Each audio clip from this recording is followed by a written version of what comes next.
And Lagrange theorem. इसमें दो theorem पढ़ेंगे, थोड़ा सा ध्यान से पढ़ेंगे, ठीक।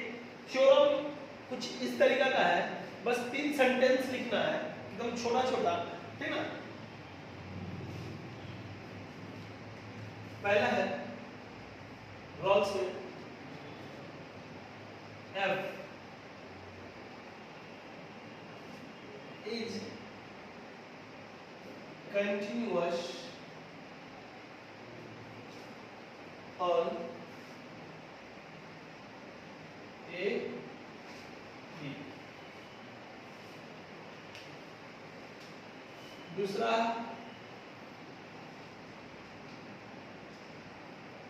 F is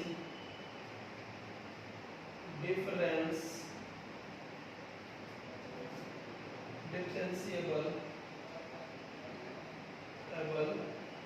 at open interval A to B। और तीसरा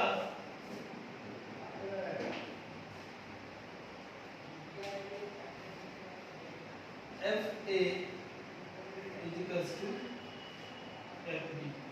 अगर ये तीनों फॉलो करता है, अगर ये तीनों फॉलो करता है तो F dash C is equals to 0 लेंगे, F dash C is equals to 0 लेंगे।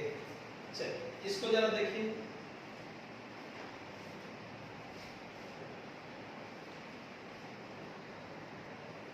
अब देखिए रॉल्स थ्योरम जो है, रॉल्स थ्योरम वो क्या था, F कंटिन्यूअस रहना चाहिए A की B पर, F डिफरेंशिएबल रहना चाहिए ओपन इंटरवल A से B तक, ठीक। और FA और FB, अब सर ये FA और FB क्या है हमको नहीं समझ में, बात यही तो है ना, है यही तो है ना। तो क्वेश्चन में ही FA और FB दिया रहेगा, A और B क्या रहेगा गिवन रहेगा, और fx भी दिया रहेगा, क्या दिया रहेगा fx। देखो अगर एक क्वेश्चन है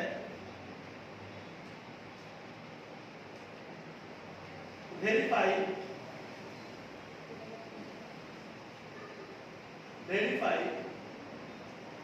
Rawls theorem for the function fx is equals to x cube minus 6x square plus 11x minus 6 in the interval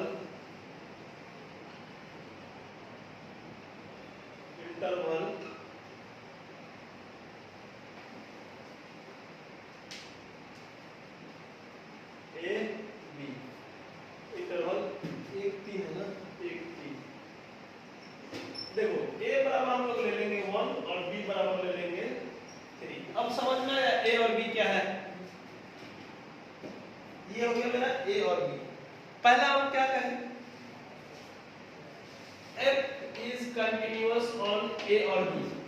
अब देख लो अगर A का वैल्यू 1 रखते हैं तो यहाँ क्या आ जाएगा 1, यहाँ -6 और यहाँ 11 और यहाँ -6 है ना।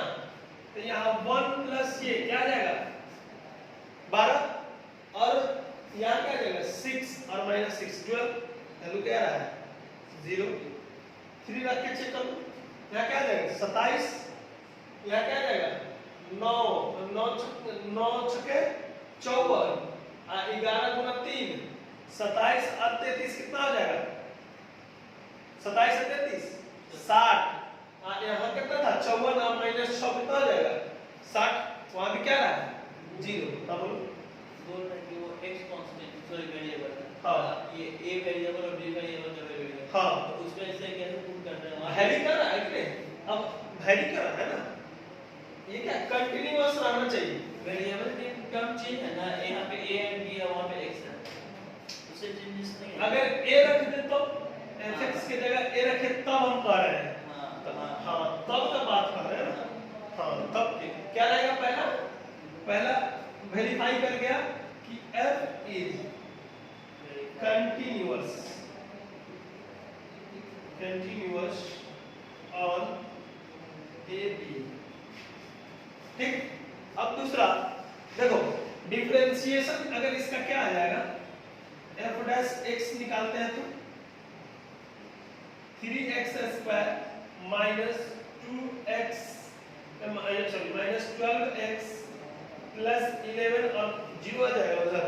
ठीक, फिर से वैल्यू रख के देखो, यहाँ 1 रखते हैं तो ठीक 3 आ जाएगा, यहाँ 12 और यहाँ 11, देख यहाँ 11, तो ये और ये ऐड हो जाएगा तो क्या 14 और माइनस 2 वैल्यू आ रहा है ना, तो 2 वैल्यू क्या आ रहा है हमारा, डिफरेंशिएबल है, वैल्यू तो आ रहा है, और 3 भी रख के चेक कर लो, यहाँ क्या आ रहा है 9 3 27 और 27 और यहाँ 36, 27 और जोड़ देंगे तो फिर से 2 ही आ रहा है ना, बात समझ रहा है। और लास्ट क्या था एफ ए, ये सेकंड क्या हो गया, सेकंड क्या हो गया है, f is differentiable at open interval a to b। कोई दिक्कत। और देखो तीसरा अब क्या है, तीसरा हमको दिखाना है कि एफ ए अगर बराबर होगा एफ बी से, अगर बराबर होगा एफ बी से, तो ये देखो एक बार f1 रख के देख लो, f1 रख के देख लो तो वहां क्या आ जाएगा 1 का क्यूब माइनस 6 1 का square plus 11x plus 11 into 1 minus 6, तो ये टोटल करोगे तो 1 माइनस 6 प्लस 11 माइनस 6, तो ये क्या आ जाएगा बराबर में 0 आ जाएगा, क्या आ जाएगा 0। 6 माइनस 6 माइनस 6 माइनस 12, 11 प्लस 1 12, 12 में से 12 गया 0। अब देखो एफ बी, अगर f बराबर 3 रखते हैं, f बराबर 3 रखते हैं तो यहाँ क्या आ जाएगा 3 का क्यूब माइनस 6 3 का स्क्वायर प्लस 11 into 3 और माइनस यहाँ 6, तो ये क्या आ जाएगा 27 माइनस 54 प्लस 33 और माइनस यहाँ 6, फिर से क्या आ रहा है 0 दिखाई दे रहा है 3, ठीक माइनस 0, तो याद रखिए 0 आ रहा है ना, नहीं दिखाई दे रहा है।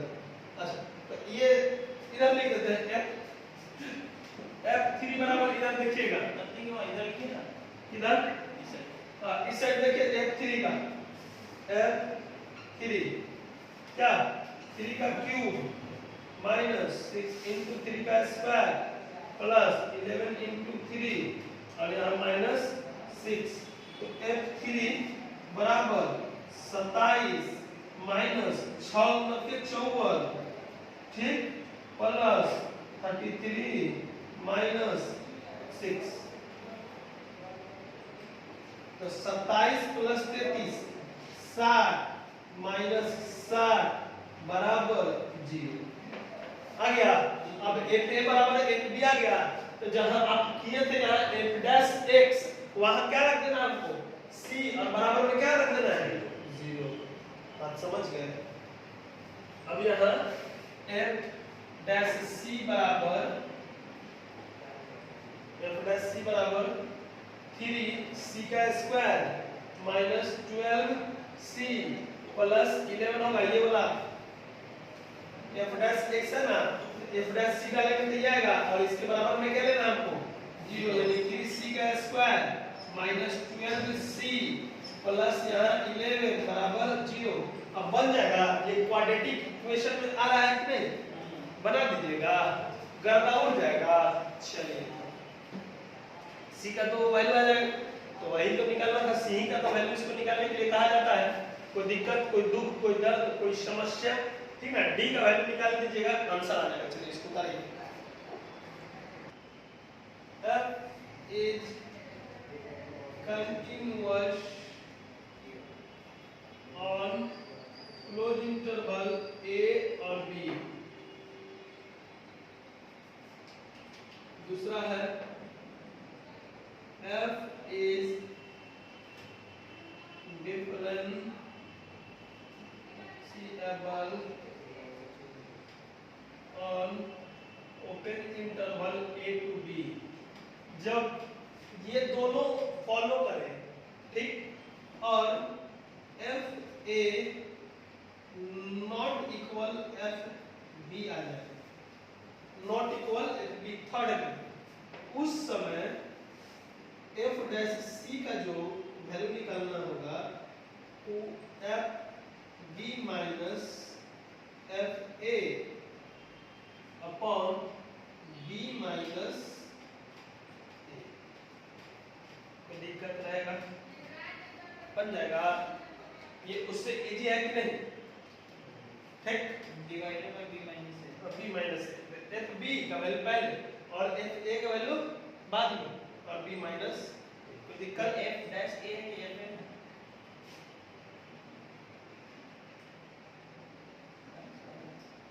ठीक, कोई दिक्कत? अब समझ गए? बन जाएगा। इस पर भी एक एग्जांपल देते हैं। चलिए एक मिनट स्टॉप करो, जरा क्वेश्चन देख लेते हैं। देखिए क्या है, पढ़िए पढ़िए।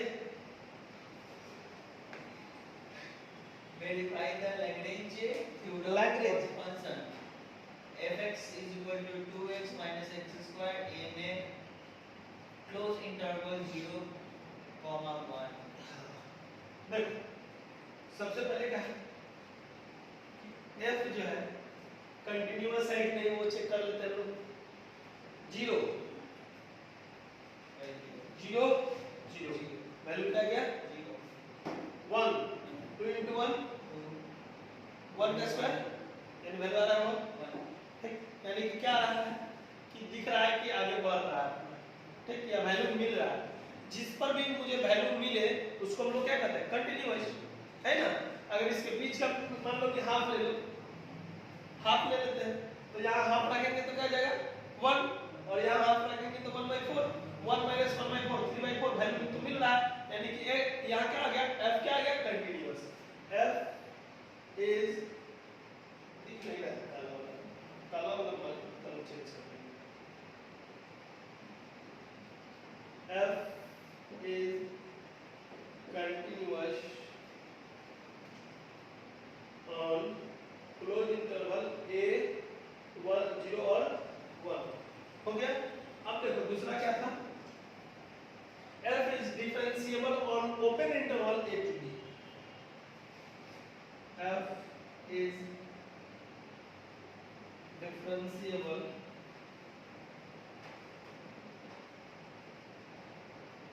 open interval a to, देख लो अगर इसका डिफरेंशिएशन करते हैं f डैश x बराबर क्या आ जाएगा, 2 minus 2x आ जाएगा, 2 minus 2x। तो हमको 0 और 1 नहीं लेना है, यानी बीच का कोई वैल्यू ले लेते हैं, 1/2 ले लेते हैं। तो यहाँ 2 और माइनस 1 क्या आ जाएगा वैल्यू 1। यहाँ 1 क्यों आ रहा है, 2 into हाफ क्या आ जाता है 1, ठीक ना। तो 2 minus 1 क्या था वैल्यू 1, और भी कोई वैल्यू लेगा तो वैल्यू मिलेगा, कोई दिक्कत है आपको? अब देखो यहाँ जब अब a निकालते हैं हम लोग, f a की जगह क्या था 0, तो 2 into 0 minus 0 का स्क्वायर बराबर 0।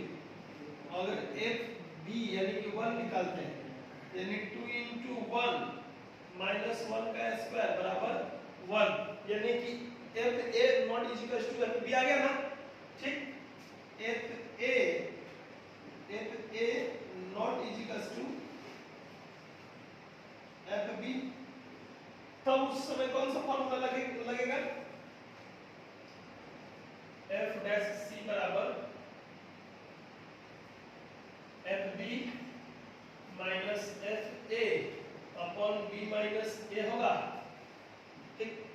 f डैश c ये वाला लग जाएगा, यानी कि 2 माइनस 2c इजिकल्स टू, इसका वैल्यू 1 आया है, इसका वैल्यू 0 आया है, ठीक, और अपॉन 1 माइनस 0 यानी 2 माइनस 2c बराबर 1, ठीक ना, आएगा ना 1।